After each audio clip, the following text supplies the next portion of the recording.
I want to discuss a couple of things that I said I wasn't going to talk about, but here we are. I guess I really have no choice because of the space that I exist in, social media, and the fact that there is a constant battle all day, every day between people who are trying to shame voters into voting for Joe Biden, but also people who are trying to shame voters out of voting for Joe Biden. There is no value in it. Let's just cut to the chase. I'm not going to do a big fancy setup. There's no value in expending your energy trying to shame someone into voting for Joe Biden. If somebody has refused to vote for Joe Biden, they are not going to vote for the ticket. They're not. There's nothing that you can do. They're going to dig their heels in. They're going to double down. They will not vote for him just to spite you because of how you treat them on social media. And so all of your best efforts to shame people into voting for Joe Biden is really going to result in more people not voting for Joe Biden. See how that works? Same thing for people who are trying to shame folks who say, hey, Trump has to go. That's the most important issue. Ending this ridiculous administration is the most important thing. So they're going to vote for Joe Biden. You're not going to talk them out of voting for Joe Biden. OK, you're not going to do it. And while I personally, I don't care. I mean, I care what you think, but I don't care what you think about what I think. Not in this case. While I know that most people are going to continue to do this, and I don't imagine for a second that my paltry platform is going to convince people to chill the hell out, I do know that it is a considerable waste of energy that is going to get the exact opposite result of what you want. The very best way for you to possibly convince someone to vote for Joe Biden, number one, is going to be to listen to them. All right. That's first and foremost. If you're not listening to them, they are never going to consider anything you have to say, which if you're a mature enough adult, right? If you're a reasonable, rational adult, you already know that, which makes me think that a lot of these people are not arguing for the sake of trying to convince other people. They're arguing for the sake of hearing their own voices. And that's the shit that I'm quite frankly kind of tired of. Because there are a lot. I'm going to talk about in this episode some serious issues, like one in four young adults have considered suicide over the last few months. It's 25% of young adults. That's literally somebody you know has considered suicide in the last few months because of how the world is shaping out to be. And yet you all are wasting, and I'm sorry, I usually don't like to make it personal. I like to say they are, but it slipped out. You are expending all this energy trying to convince somebody that Joe Biden is Jesus or that Joe Biden is the devil, when the fact of the matter is he's neither. He's neither. He is neither. The only thing I would say, only other commentary I would give on this is the fact that if you were trying to make Joe Biden out to be some venerated hero and that he has a pristine past, and you're going as far as to rewrite his history, and you're going as far as to say that, the crime bill wasn't really that bad, or we needed the crime bill, or crime was so bad, whatever you're doing to justify it, stop.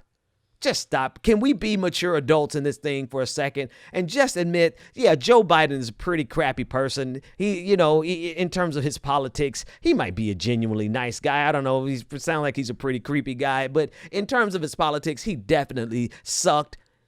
But he is better than Donald Trump. And Donald Trump is going to get a whole lot of people killed. You could say that. That'd be reasonable.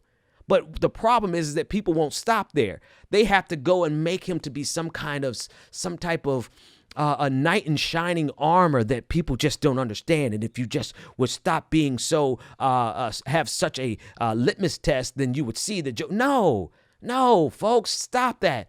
And then on the other side, Joe Biden is better than Donald Trump. And I don't care what anybody says. If you were trying to justify not voting for Joe Biden by saying he's not better than Trump, then I think you're as unreasonable and, quite frankly, intentionally obtuse as your counterpart on the other side. You all deserve each other. I try to stay out of this lane because it's a healthy mental space for me not to get involved in this kind of stuff. Because when I get involved, I get involved. Right? I really like double and triple down on things. I think I could say this and just let it go. Maybe I can just say this and let it go. Joe Biden, Kamala Harris is not a saint, but she's also not the effing devil. And if you feel like she is perfect to take on Mike Pence, then fine. But you don't have to write her story as if she is the sacred saint of black womandom. All right? That's the problem. And it's both sides. Also, people being ridiculous, making her out to be the very worst pick. Who did you think Joe Biden was going to pick? Can we just step away?